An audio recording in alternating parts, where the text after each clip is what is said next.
उद्धव ठाकरे यांचं रडगाणं ऐकलं आहे. पराभव दिसत असल्याने दिशाभूल करण्याचा प्रयत्न केला जातोय. अमित साटम यांनी उद्धव ठाकरे यांच्यावर टीकास्त्र डागलंय.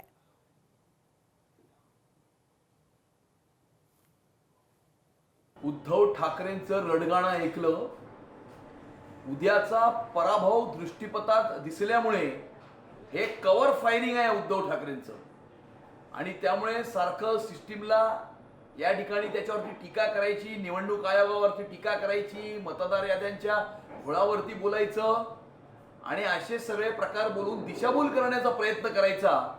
कारण उद्या पराभव झाल्याच्या नंतर सांगायला किंवा स्पष्टीकरण देण्यासाठी काहीतरी कारण पाहिजे आणि उद्यासाठीची तयारी, उद्याच्या पराभवानंतरच्या स्पष्टीकरणाची तयारी उद्धव ठाकरे करत आहेत असं यातून स्पष्ट होत आहे. पराभव दिसत असल्याने या ठिकाणी दिशाभूल केली जात आहे असं अमित साटम यांनी म्हटलेलं आहे. उद्धव ठाकरे यांच्यावर त्यांनी टीका केलेली आहे.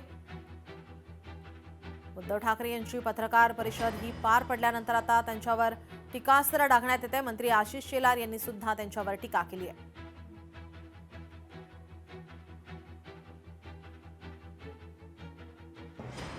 मुंबई महापालिका निवडणुकीमध्ये महायुती विजयी होईल असा विश्वास आता व्यक्त केला जातोय.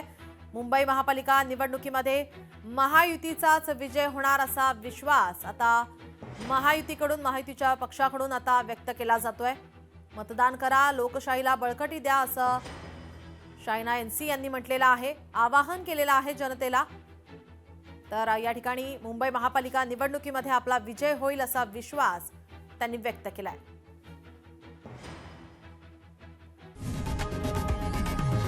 लोकशाही मराठी ऐका, पहा, जागरूक रहा.